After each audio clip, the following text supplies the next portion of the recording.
Good morning, everyone, and welcome to the Tax Credit and Community Economic Development Capacity Building Program Overview webinar. I'm Melissa Latham. I'm the Director of Communications and Policy at CDFA. Thank you for joining us this morning. We anticipate today's presentation, including time for questions, will run from now until about 11:30. And this morning, we're really focused on providing you an overview of the Community Development Finance Authority, if you're not familiar, how the tax credit works, information on the tax credit and community economic development capacity building program, including eligible applicants, program objectives and guidelines, and funding priorities. We'll also review what does readiness look like if you're considering an application, as well as key dates to keep in mind and next steps for working with CDFA. We are recording this morning's presentation, and we'll share that recording along with presentation slides and relevant materials with you all following today's presentation. If you have any questions, please post them in the Q&A box that you see on your screen. We will be monitoring that throughout today's presentation and pausing to take questions. So first, let's start with some introductions. If you wouldn't mind taking a moment to please introduce yourself and the organization that you're here representing this morning in the chat. We'd also love to learn a little bit more about why you're joining us today. So in addition to your name and organization, if you would like to share a few words why you're interested in learning more about our tax credit or capacity building program, we would greatly appreciate that as well. And now, without further ado, we're just going to kick it off and introduce the CDFA team, and we'll start with Betsy. Good morning, everybody. My name is Betsy McNamara, and I am principal of Full Circle Consulting based in Concord. And this year, I'm contracted by CDFA to oversee the tax credit program. So I will be your first point of contact if support or guidance is needed.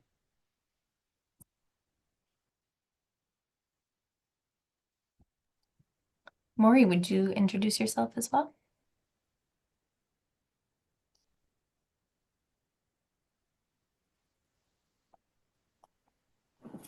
Good morning. Welcome.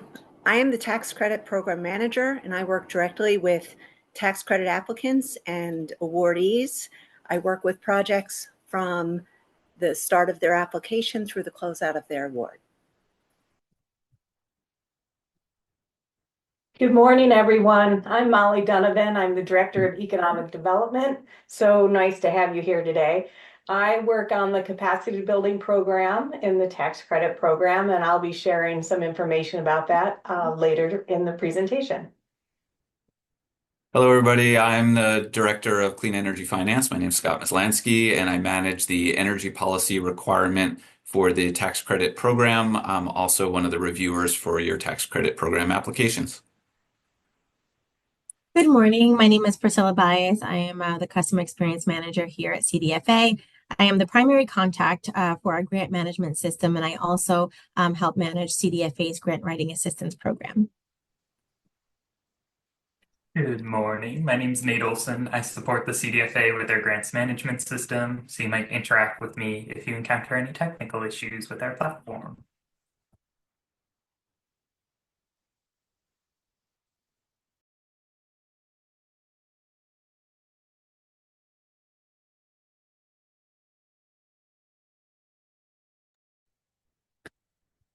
Thank you, team. It's so great for people to have a face to the names that they may work with in the coming months. I'm Katie Easterly Marte. I'm the Executive Director of the Community Development Finance Authority. The Community Development Finance Authority is a statewide community and economic development entity serving all of New Hampshire. We are a state-chartered, independent nonprofit organization. Like other state authorities, such as New Hampshire Housing and the Business Finance Authority, our board is appointed by the governor. And CDFA advances community economic finance and supports to nonprofits, municipalities, businesses all across New Hampshire. During this portion of our presentation, our goal is to provide you an overview of CDFA and to describe our funding and technical assistance. Finally, I'll articulate the tax credit program priorities and provide some examples of how our work impacts New Hampshire communities. CDFA made 117 investments in community-based projects in 2024. That infused over $25 million into community development, economic development, and clean energy projects throughout New Hampshire. This engaged 153 business donors through the tax credit program. I will share more about that in this presentation. Organizations funded by CDFA in fiscal year 2024 delivered critical services to their communities, provided new jobs, created healthy and safe, affordable housing, helped strengthen downtowns, improved community facilities, and increased energy efficiency. Over the past year, we also significantly expanded the number of resources that we have to serve our new partners, including the development and expansion of new programs.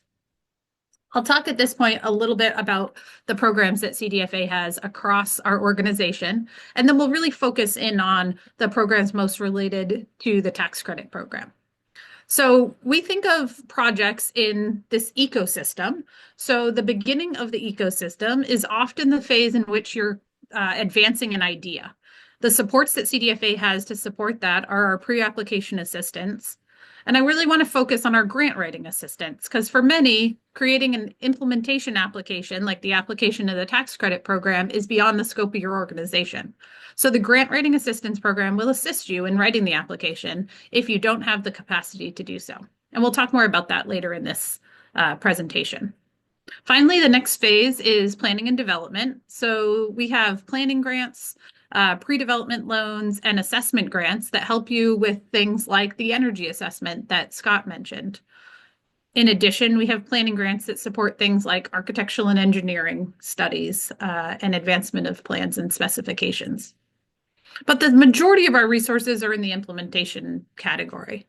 We have the community development block grants, which is around $9 million of grant funding a year through municipalities to support low and moderate income people. The tax credit program, which you'll learn a lot more about today, our clean energy loans, and our community development loans. So let's get on to the tax credit program. It's helpful to know what CDFA's funding priorities are as you think about a tax credit application. The priorities of the tax credit program are defined in the law that created the tax credit program and described in the tax credit application and program guide, in addition to what I'll describe today.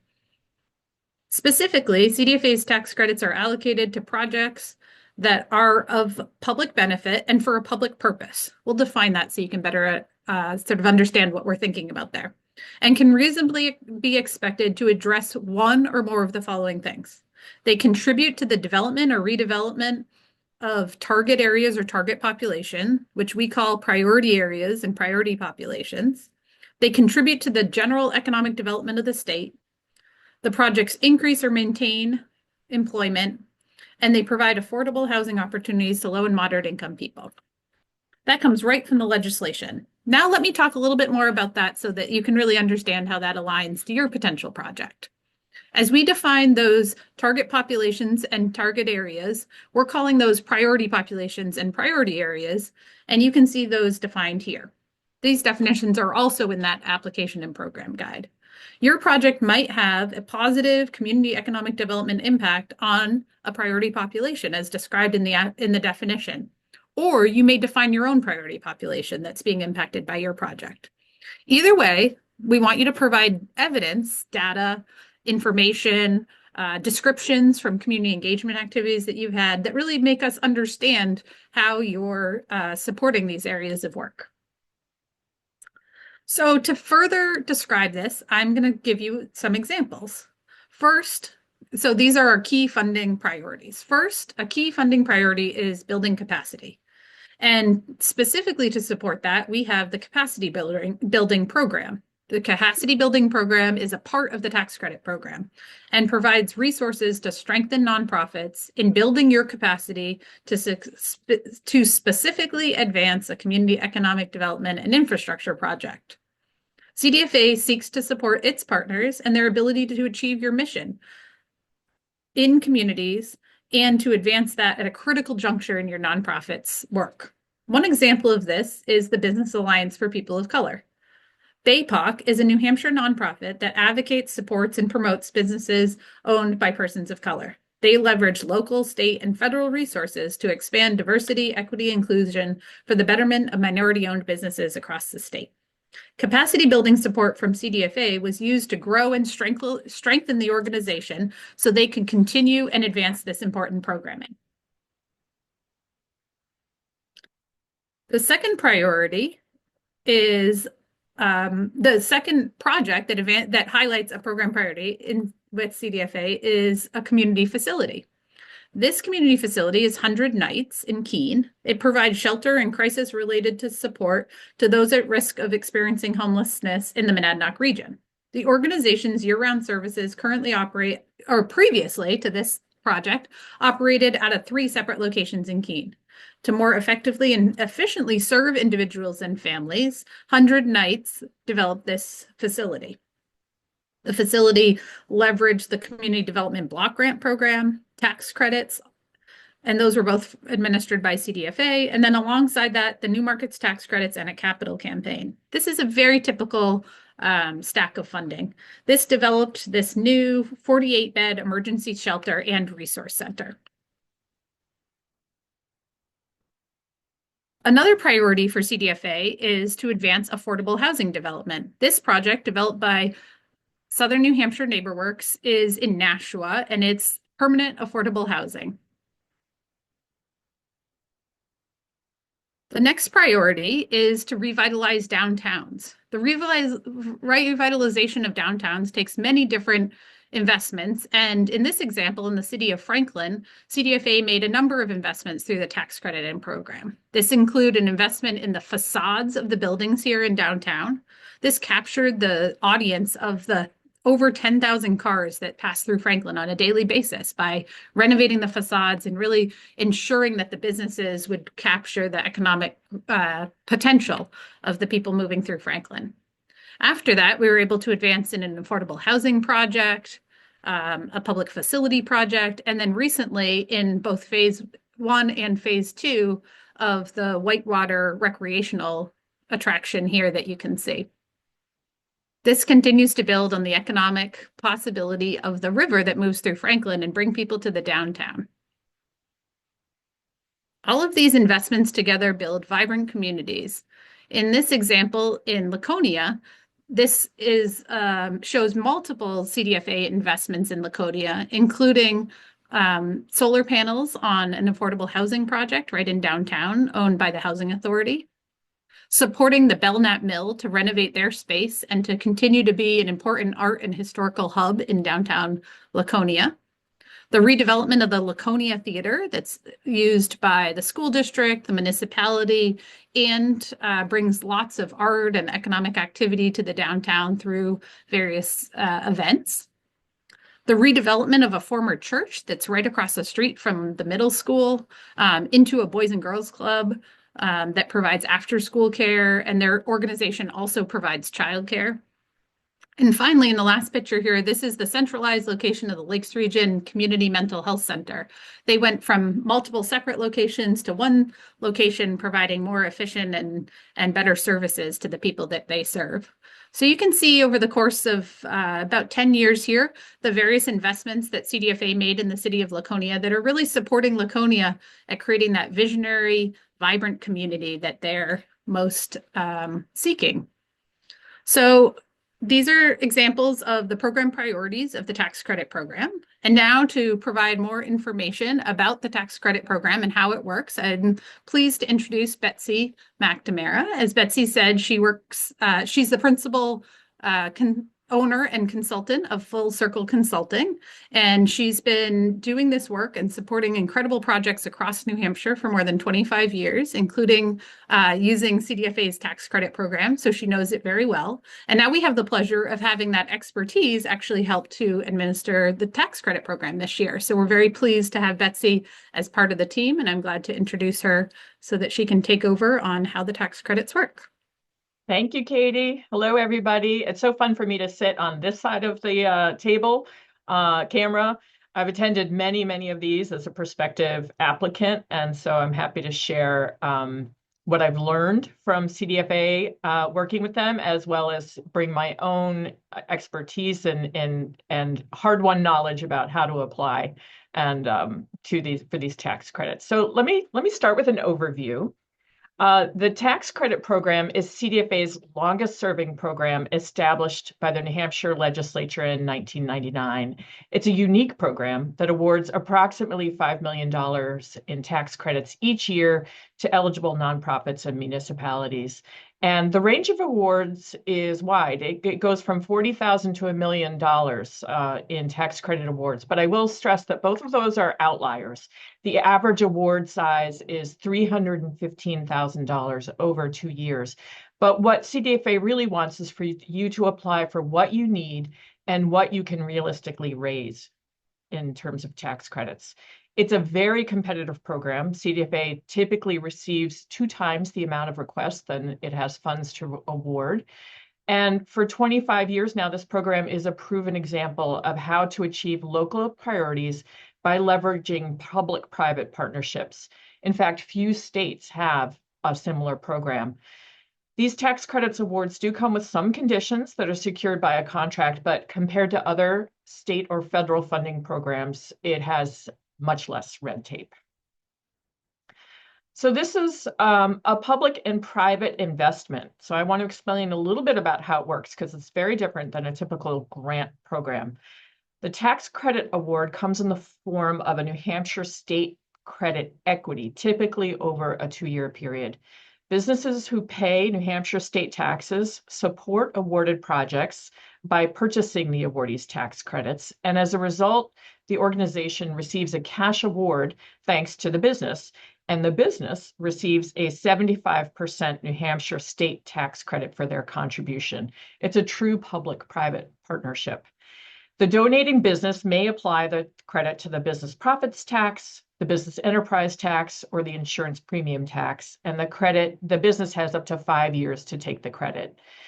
In addition, for the business, a portion of the donation, the 25% that they don't get a tax credit for, may be eligible as a state and federal charitable contribution.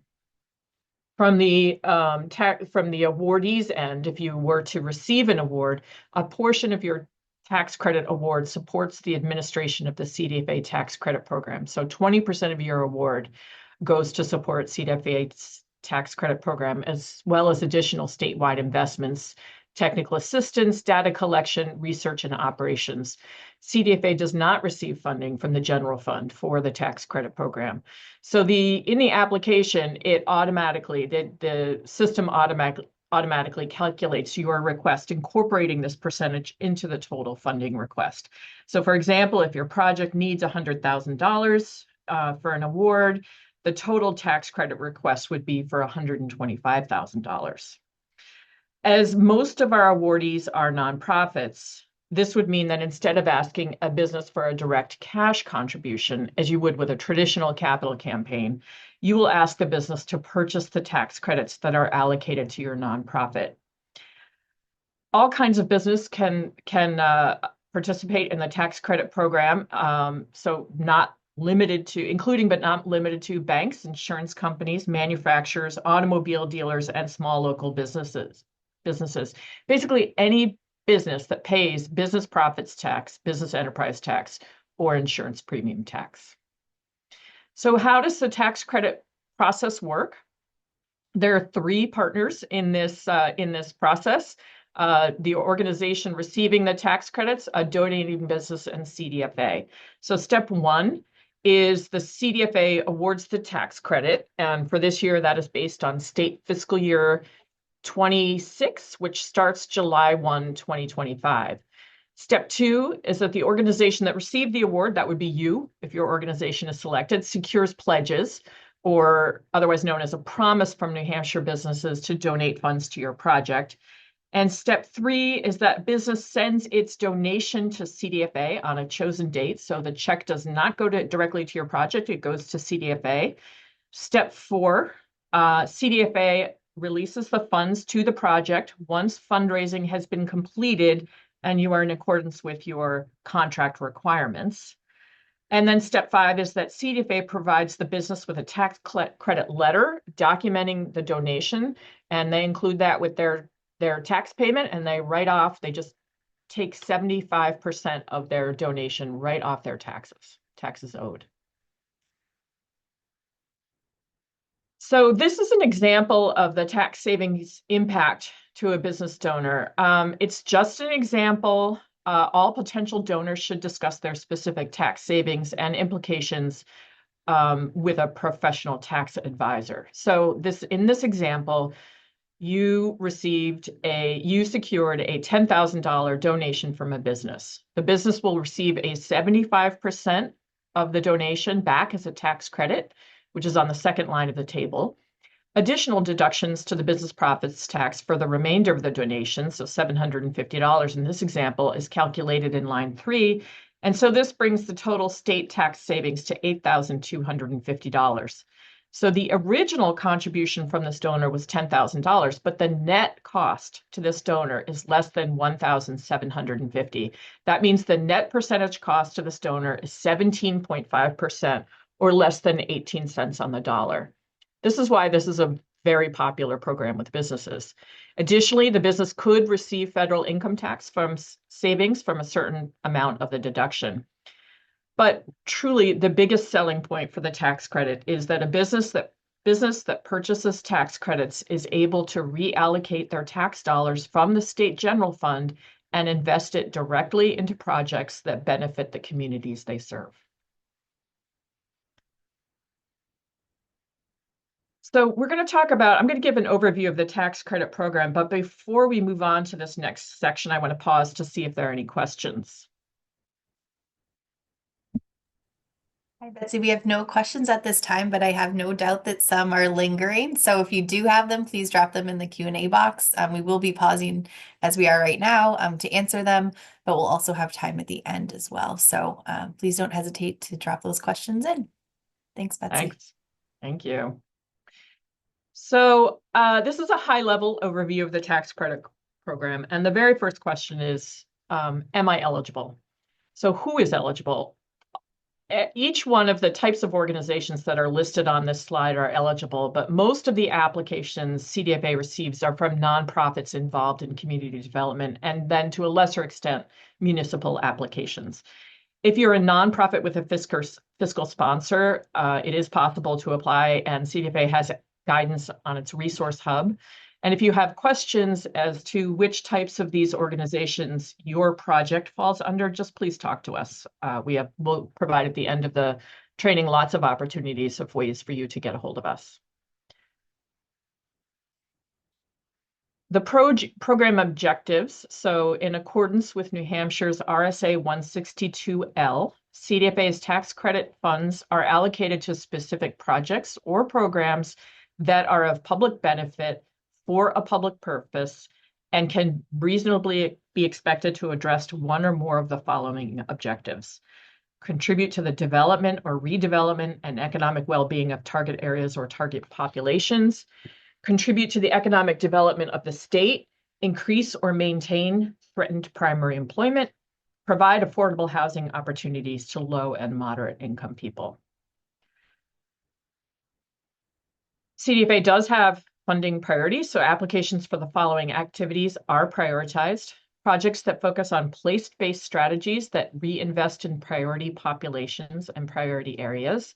And Katie's definitions of what is a priority population and what are priority areas, Katie already went through that above. Projects that encourage the development of effective and durable collaborations among multiple organizations to fundamentally impact communities and strengthen local economies, and projects that use funding from multiple sources, including but not limited to banks, private donations, capital campaigns, and other government funding sources, and CDFA grants and/or loan funds. So what's not a funding priority? Given how competitive this tax credit program is, while not expressly disallowed, these types of activities may not be given priority when compared to the other applications in the round. And these are also clearly listed in the application and program guide. I want to talk now about what readiness to apply for an application looks like. Organizational and project readiness to be in strong competition for a tax credit award can be tricky to figure out. So we will dive into this. Readiness, CDFA's evaluation of the tax credit application focuses on impact and readiness. And by readiness, we really consider this to be a framework. It's not a hard and fast rule. Most applications that CDFA receives demonstrate impact, but about 50% of them tick off all aspects of readiness. So CDFA works to ensure impact and to support readiness. So these are the 4 components of what we mean by a readiness framework: community engagement and support, proven need for the project and proven need for funding. And for example, you can't get the funds elsewhere. Project readiness and networks within the business communities. I'm going to go into a bit of detail on each one of these. What do we mean by community engagement and support? This means bringing people into the process to shape the outcome. When your community engagement prioritizes a variety of styles of engagement, then underrepresented voices are more likely to be heard. Was the project informed by the people it's intended to serve? How did you engage folks to get their input? Did you make the process accessible? For example, for a project intended to serve families with young children, were your meetings during the workday or in the early evening with childcare provided? Does it have the support of the community? Can you demonstrate community support? Does your project align with already established community priorities, as evidenced by something such as a community master plan? So this is emphasized. CDFA actually also has an organizational committee to carry out community engagement. And so we ask those who we partner with to also prioritize community engagement. The next part of readiness is the proven need. We look for making sure that the project contributes to the development or redevelopment and economic well-being of a priority area or priority population, contributes to the economic development of the state, increases or maintains threatened primary employment, provides affordable housing to opportunities to low and moderate income people. We ask for quantifiable outcome measurements for the project. For example, how many units of affordable housing, how many jobs are preserved or created, how much money was added to the community as a result of the project. And we also want to know, could you get the funding elsewhere? Tax credits have been 2% of a project's total funding and 80% of a project's total funding, but there is always other funding involved. Project readiness, this honestly may be the hardest to quantify, but it's really important. If the project receives a tax credit award, we want to know, does your organization have the organizational capacity, leadership, and resources to carry out the project, conduct a tax credit sales campaign, and sustain the project going forward? The evaluators of your application are looking for confidence that you project in your application, that you can indeed do all of those things. A key component of project readiness is also compliance with CDFA's energy policy for any projects involving construction. CDFA aims to ensure that its investments support projects working to reduce future operating costs, improving occupant comfort and health, and ensuring facility durability. CDFA's energy policy supports tax credit applicants in identifying energy opportunities and potential additional funding and financing resources. These requirements apply to all CDFA applications proposing a physical alteration to their existing energy systems, so the building envelope, mechanical systems, lighting, things like that, or for new construction, including additions and gut rehabs. Your completed energy assessment or a clear plan and timeframe for completing the requirements must be included in your tax credit application. If your project does not impact energy systems, applicants can explain this in the energy narrative, so CDFA can consider waiving the policy. Scott Maslansky, CDFA's Director of Clean Energy Finance, will discuss the energy policy and requirements and recommendations in more detail at the application writing workshop on Thursday. So the final aspect of readiness is networks with the business community. A tax credit award means the organization must market the tax credits to the business community in order to secure the pledges and donations. Again, different from a typical foundation grant. You don't get the funding as soon as you are notified of the award.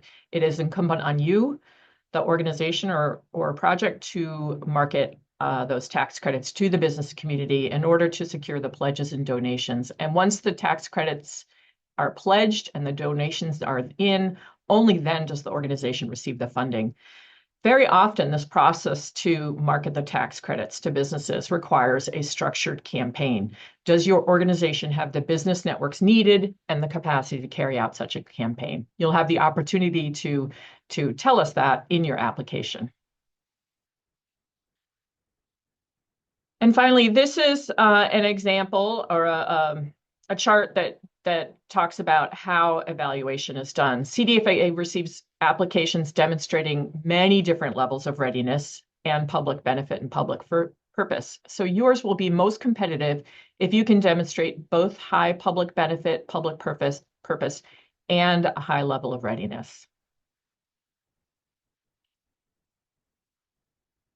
So let's check in now with Melissa about questions, and then we'll turn it over to Molly Donovan, CDFA's Director of Community Economic Development, to talk about the Community Economic Capacity Building Program.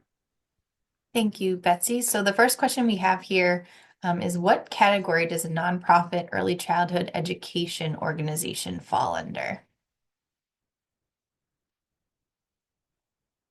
I would say that a child care facility is critical to the economic, to the vibrant community and to supporting businesses in the community. So it falls under a nonprofit doing community economic development work. Very much in our target market. Absolutely. What does a normal award look like? And is there a set amount of tax that each tax credit must be sold for, and thus a set number of businesses we must engage? This seems to be getting to the campaign. So let's pretend your organization received $175,000 in tax credits in year 1 and year 2. You then go out and market to businesses, and businesses, you could have one business that could buy $175,000 in tax credits, and your next business could buy $1,000 in tax credits. So it really depends on your project, your business, your own networks as to how many businesses you will need. And just from an internal perspective, we process pledges from businesses ranging from $500 or $1,000 up to possibly $100,000. So we really see quite the range depending on the business's tax liability. So Right. It takes all kinds to fundraise for a tax credit project. That's right. I think the average purchase is $20,000. Seems fair. Who decides which projects are accepted? And is it the board chosen by the governor, your staff team, or someone else? My sense You want me is, to jump into yes, this? please. And we'll review this, I think, a little bit more in the application program guide, but CDFA has an investment review committee that is made up of our CDFA board members that do not have any conflicts with the projects within the funding round, as well as our staff team of reviewers who conduct comprehensive programmatic reviews of your application, as well as a financial underwriting of your project. So it is a combination. Those recommendations then go to CDFA's full board of directors, and those who do not have conflicts within the round vote to approve those recommendations. So ultimately, yes, the board of directors that is appointed by the New Hampshire governor is approving our slate of recommendations for the tax credit funding opportunity. Another one about high readiness and high public benefit being the best chance of getting funded, but the guide says a high benefit or low to moderate readiness has the best chance. Please clarify. And I imagine this is the difference between potentially a tax credit project or a capacity building project. And Betsy, I don't know if you want to take that one. A tax credit project is typically funding more traditionally ready applications or applicants. So it is an organization that has high readiness, high public benefit. and purpose. A capacity building tax credit application, which Molly is about to go into, is really intended to support organizations that are on the way to becoming high readiness. And so, but might need some initial organizational infrastructure support to get to high readiness. And so Molly is about to go into that, but that's probably the difference that you're seeing in the guides. Yep. And so just to clarify, there's two program guides, right? So if you're looking at that tax credit project, there's an application and program guide specific to that. And if you're looking more towards capacity building, there's a separate application and program guide that we link to for that as well. And we can help you navigate which of those funding buckets you need to fit into, or you could possibly fit into. So here's another one. Can you submit more than one application if you have multiple projects that could qualify or benefit? I'm going to turn that over to you, Melissa. So I'd say that we have seen applications for both a tax credit and capacity building project from the same organization within the same funding round. But just note that if you were, I'm not sure if I've ever seen two applications in one of those buckets per funding round, but you would be competing with yourself and others to receive funding. So likely to be best to really dig into a pre-application meeting with staff to determine which one of those might be the most ready or fitting within the funding priorities. Somebody else asking, is there a limit on the award amount and what's the max award? It's a very competitive program. So the average award is $315,000 over 2 years. We're really asking that you apply for what you need and what you can reasonably and realistically secure in terms of business pledges to purchase those tax credits. As I said earlier, I think the lowest award amount was $40,000 and the maximum award ever given was $1 million, but those are by far outliers, unlikely to be repeated. Would you say clean energy type projects could be a priority on their own, separate from funding priorities shared if they're providing public benefit for priority populations? I'd say we have seen energy projects come through oftentimes, and clean energy components are part of our projects, hence the energy policy. And maybe, I don't know, Scott, do you want to address this real quick? If you're available to do so. Sure. Hello, everybody. So I think for clean energy projects, we definitely support the inclusion of energy efficiency and renewable energy as part of projects. An example of one of the differences here would be if you're coming in to upgrade a heating system and it was time for that heating system to get upgraded, that alone is probably not a highly competitive project unless that project is creating more benefit for the folks who are serving. So for example, if it expands the space that is now usable in your building so that you can offer more services, programs, etc. A solar array in and of itself does not typically provide that direct extra benefit, but in conjunction with other upgrades is often part of what we award. Hope that helps. Perfect. Thank you for that. Another question is, can you receive a partial ask? So I imagine they're saying if we asked for $1 million, will you receive part of that? I don't think that typically happens. We're taking you at your word that what you're asking for is what you need. And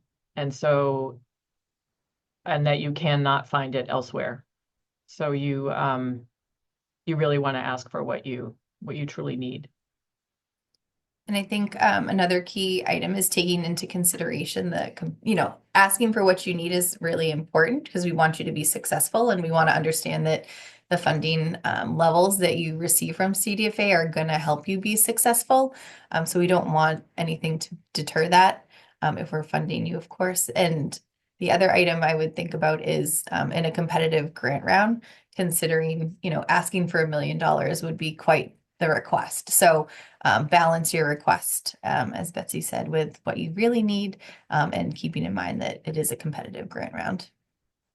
I just want to add, there's a question in the chat that somebody asks, who determines readiness? So this is a good time to say that the application is not your only point of contact. CDFA receives the application, we assign it to reviewers, many of them are on the call right now, and reviewers do deep dives into reading everything, doing a financial assessment, and then we make an appointment to come and see you.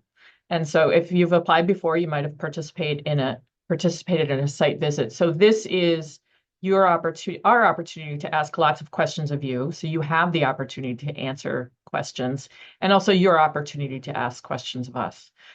From that, the evaluator develops recommendations, and it goes to the IRC, the Internal Review Committee, made up of the board. And so ultimately, they are the deciders. I think one more question, and then we can kick it over to Molly, who's patiently waiting to tell us about capacity building. Will you fund a portion of a larger construction project if we cannot find that amount elsewhere?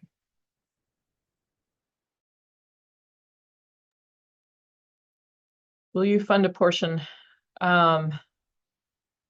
If it meets the public benefit and public purpose and funding priorities of CDFA, then yes. It is something to consider applying to New Hampshire CDFA for tax credits for. And I think maybe that references Katie's overview of 100 Nights Even, that had a pretty comprehensive capital stack that included a portion of funds from CDFA for the tax credit program, but had multiple funding sources, which is something we definitely typically see in some of those larger projects. Awesome. Molly, it's all yours. Thanks, Melissa. Thank you, Betsy. And we'll certainly continue to take questions throughout this next portion of the presentation. But we wanted to spend a little bit of time on the Community Economic Development Capacity Building Program. So this is a part of the tax credit program. We treat it as a separate program because it functions a little differently, and wanted to share that detail with you today. So why capacity building? Here's a really nice quote from Katie. And I think you've probably gotten the sense on this call already that we really value the organizations that do the work of community economic development at the local level. And we believe in supporting their capacity to do that work, to support priority populations and places that need investment. And so when we think about capacity building, we're thinking about building the skills of individuals and organizations, but also the processes and systems of organizations, so that they can work on community economic development and work towards being resilient and sustainable on their own. These type of investments are one-time capital infusion of tax credits. And what we're really looking to do there is to help propel you into some new work, some different work, and build your skills going forward. So under the Community Economic Development Capacity Building Program, it's a similar process to the tax credit program in terms of the review process. Applications are also due on March 7th, and you do apply through our grants management system. For capacity building, we have a maximum award amount of $150,000 over 2 years. So a maximum of $75,000 a year. And the grant writing assistance that we've mentioned today is available to anyone looking at the capacity building funding.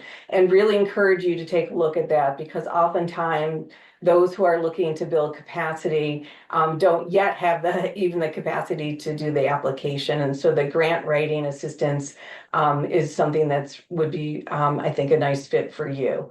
We will be holding an application workshop just for capacity building on January 16th, and we'll share more information about that. You'll also see that information on our resource hub. And so the capacity building program differentiates from tax credits because we're not focused on actual revitalization and buildings per se. We're hoping to get to that eventually by supporting organizations. What we're really trying to do is strengthen the organization.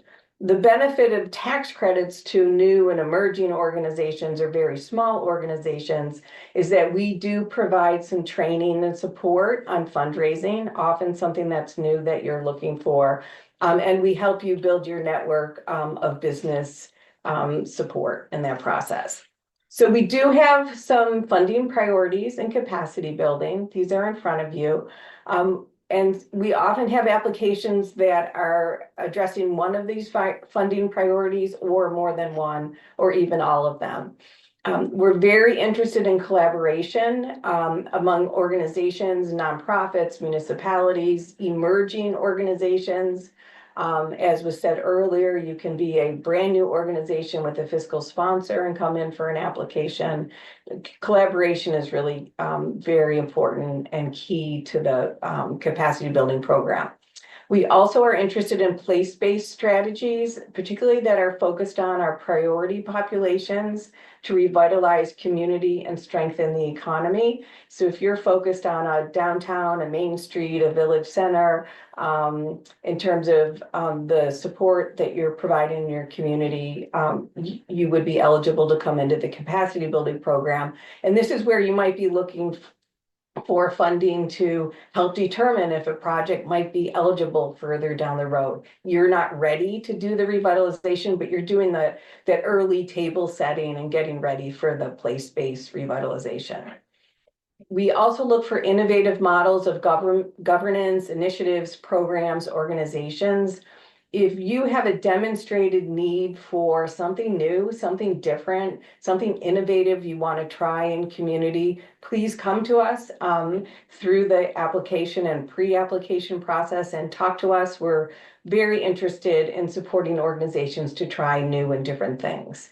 Also, if you're an existing organization that has a standard set of work and want to try something new or different to address a priority population or place, we'd be interested in that in an application as well.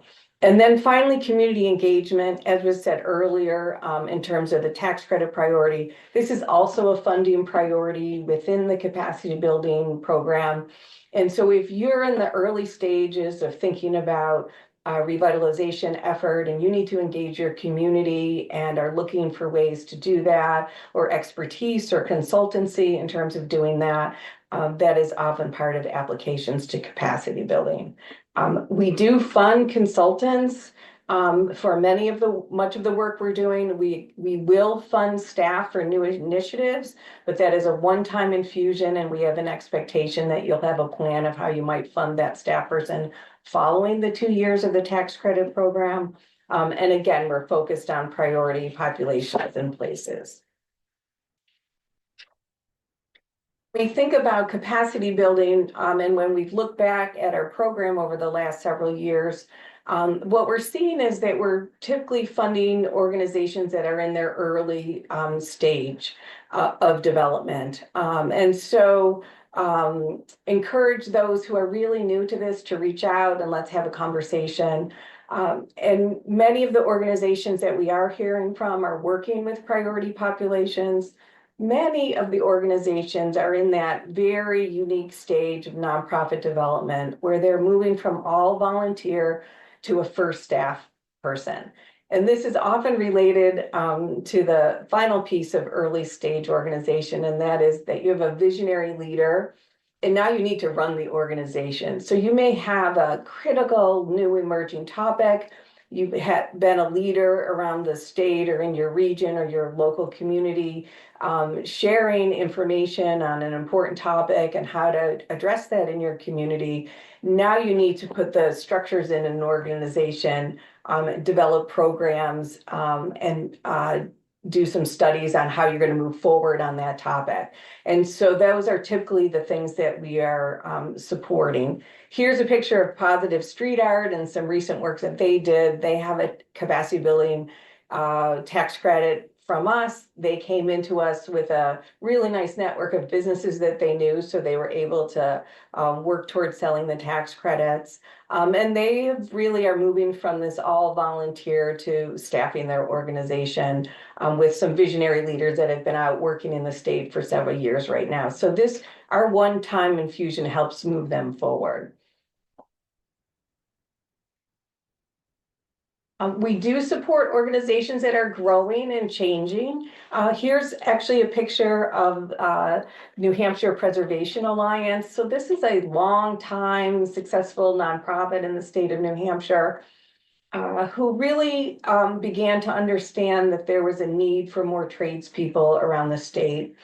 And they did a study to determine what those needs were and found it challenging to find a partner to train tradespeople in historic preservation work. And so they decided they would expand their mission with an innovative short-term effort pilot program to train tradespeople to work in historic preservation. And so this was an example of an organization that is reaching out to priority populations to do some training, and they're moving into new work to address a critical issue in the state.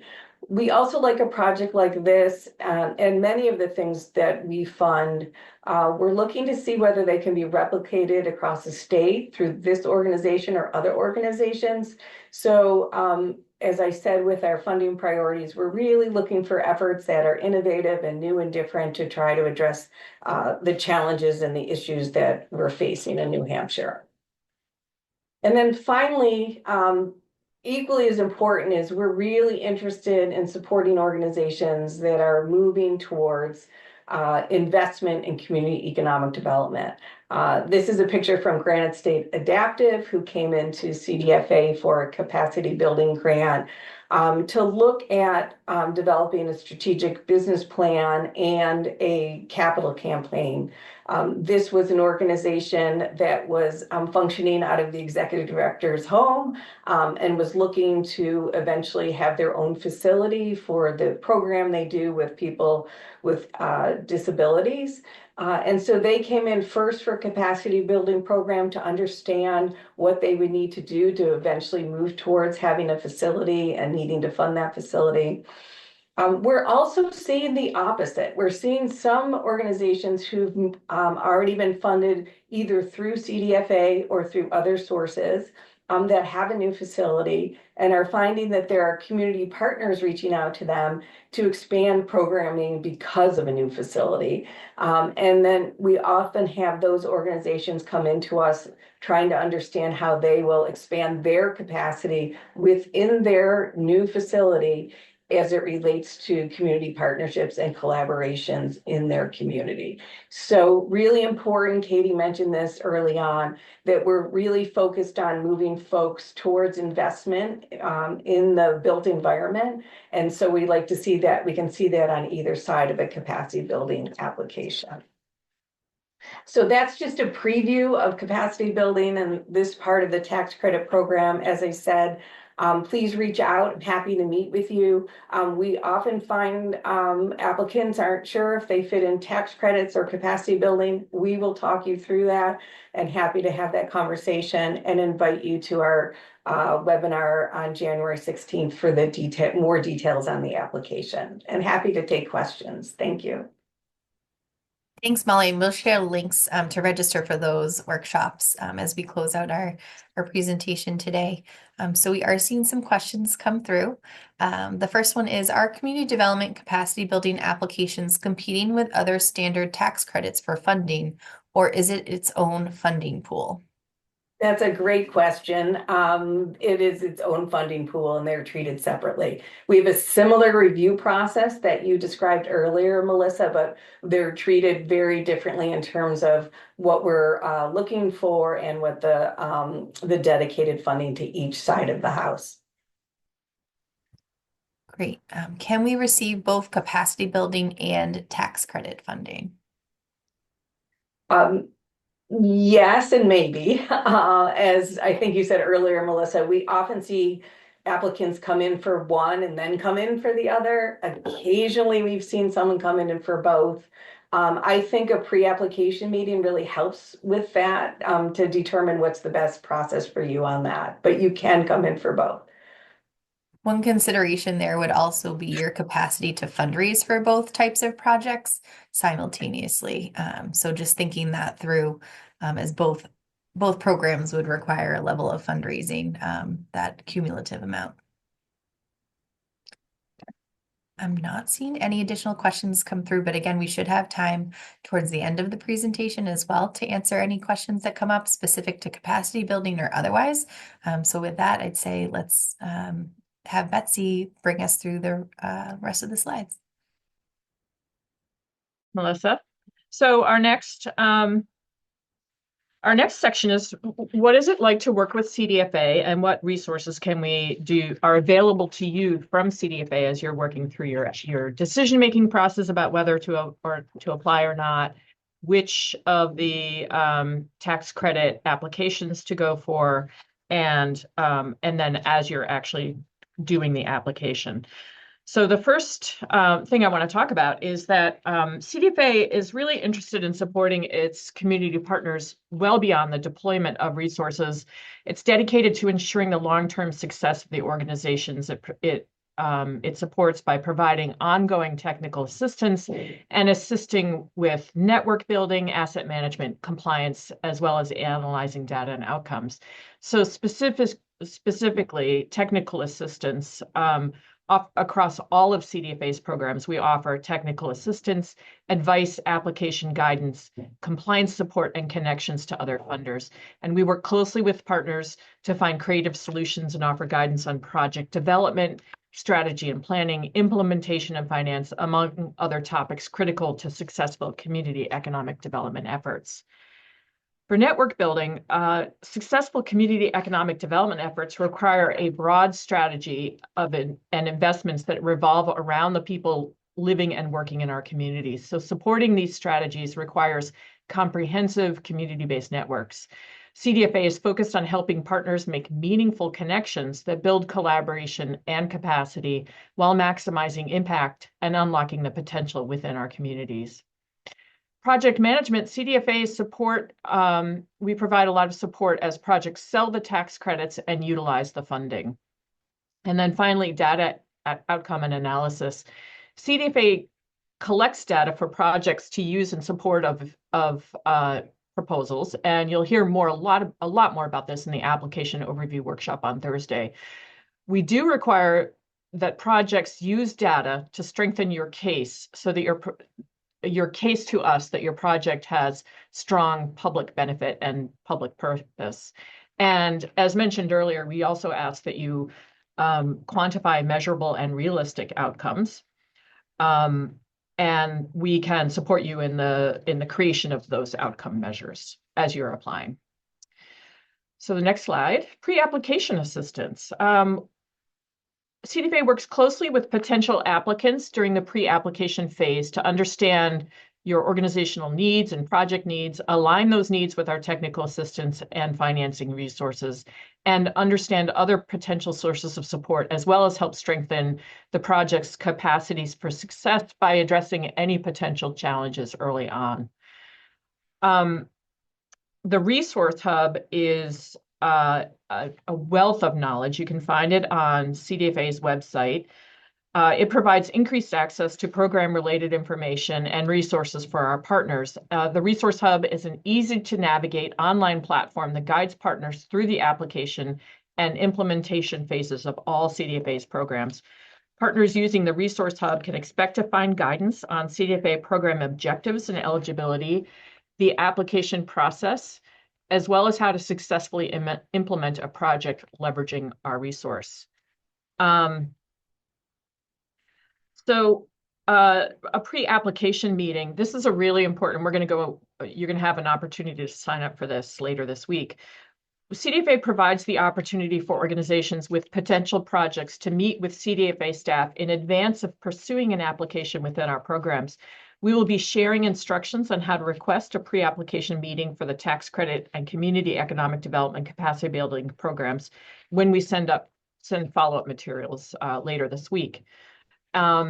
So really, this is ongoing technical assistance from concept initiation through project implementation. As mentioned several times earlier, CDFA has a grant writing assistance program. It's designed to help smaller organizations with limited capacity or expertise to obtain the assistance of a professional grant writer who can help develop a strong and viable CDFA tax credit or community economic development capacity building program application. So the objectives of the grant writing assistance program include cultivating a pipeline of viable applications for CDFA resources, helping the successful applicant build transferable skills and experience to submit grant applications to businesses, foundations, government agencies, and other institutions, and advancing CDFA's goal of increasing access to resources. Applicants to the grant writing assistance program may apply for up to $2,500 to hire a grant writer should they need additional capacity, language access, or other technical support to successfully submit an application. CDFA will accept applications up to January 31st. These are first come, first serve, so encourage you to get that application in soon if you are interested, and CDFA can help connect you with a grant writing consultant if needed. Additional information on how to apply for grant writing assistance can be found in the application and program guide. So here are the key dates taking you through today all the way through the tax credit award notification and a tax credit 101 virtual workshop. The online application is available now. The next slide is going to talk about how you can get into grant. Yeah, we'll stick there for now. Today and the 9th, we have our tax credit workshops. Thursday goes deep into the application. We really go through section by section in the application. On January 13th, or maybe even before, follow-up information will be emailed out. January 16th, as mentioned before, is that capacity building tax credit application writing workshop. And then from the January 15th through February 7th, you will have the opportunity to have a pre-application meeting. Strongly encourage you to do so. It really helps you answer questions and allows CDFA to offer guidance that is specific to your project and your organization. The application is due by 4 p.m. on March 7th via the grants management system. 4 p.m., 4 p.m. I always stress that, not 4:15. Application review and evaluation by CDFA is conducted March through May.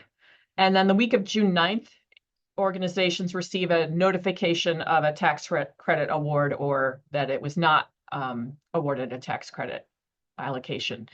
The week of June 16th, there's a awards presentation in Concord that we would love to have you at if you did receive a tax credit award. And June 25th is a tax credit 101 virtual workshop. This is a workshop that goes into detail about how to market and promote your tax credit award to your business community, your network, business networks, and then how to actually, all the mechanics of accessing the award. So the next slide is GMS, or next step, sorry. You want to attend one of the application webinars. You're welcome to attend both if you're still not sure which one is right for you.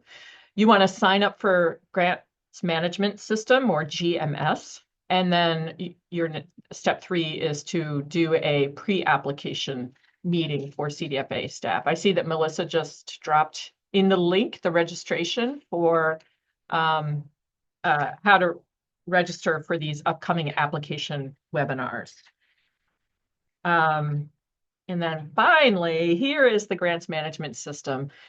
If you are a new user, go to cdfagrants.org, which is a separate website than CDFA's website, and follow the step-by-step registration guide. Existing users, you can use your current account credentials or access the password recovery video. And if you have any registration questions, as mentioned before, Priscilla introduced herself at the top of this presentation. You can email Priscilla for technical support.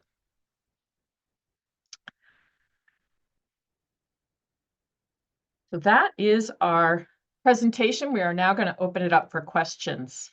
Thanks everybody for sticking with us. There's a lot of information and we're so happy to have the opportunity to share it with you.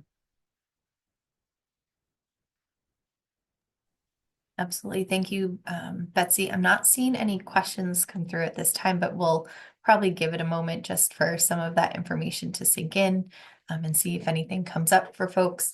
But as Betsy mentioned, this is not your only opportunity to engage with CDFA staff.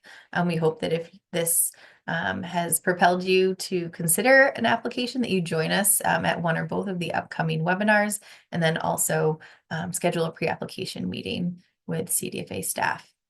And here's a question right along those lines. How do I figure out whether to apply for tax credit or community development, capacity building? We seem to fall under both. And I would say that is where a pre-application meeting is going to be really important for you to connect with staff on the specifics of your project and have them help navigate you towards one of those funding sources that's most relevant to your project. Is that fair, Betsy? Yes, absolutely. I think it can be that's a nuance. So you really want to have a conversation with somebody from CDFA that's very specific to your project and receive the guidance there. Another question, if the grant is administered over 2 years, does that mean that you need to receive pledges for all tax credits within the 2 years? Yes. The tax credits are awarded for state fiscal years, and the state fiscal year runs July 1 to June 30. Year one of the tax credits is for state fiscal year 26, and so we ask that your first year tax credits you've received all the pledges for the tax credits allocated that year by March 30th, 2026, and all the pledges for the second year tax credits by March 30th, 2027. Given that we just started 2025, it's hard to imagine, but that's what it looks like. Yes, and we'll go over those timelines a little bit in more detail in the application workshop, and then of course support you through that should you be awarded through Tax Credit 101 to make sure that you understand all of those details and requirements. I'd also note that you're not required to request over 2 years. You can just request for 1 year funding for both tax credits and capacity building. So it's not a requirement that it's a 2-year allocation.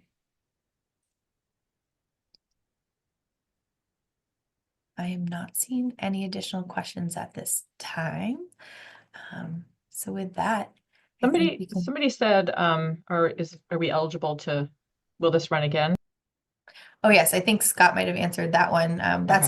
That's an easy one. Yes, we'll follow up with the recording and the slides as well as links to a lot of the resources that we discussed today. All of those resources are also linked to in our application and program guides.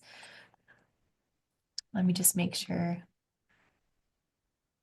we have any. Okay, here we go.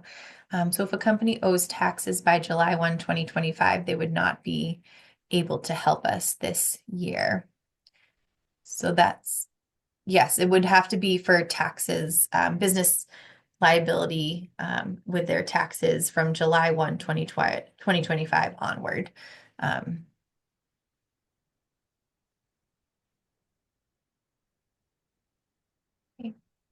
Well, thank you everybody for joining us this morning. We really appreciate it. We appreciate the thoughtful questions, and we hope to see many of you on Thursday of this week at our next application workshop.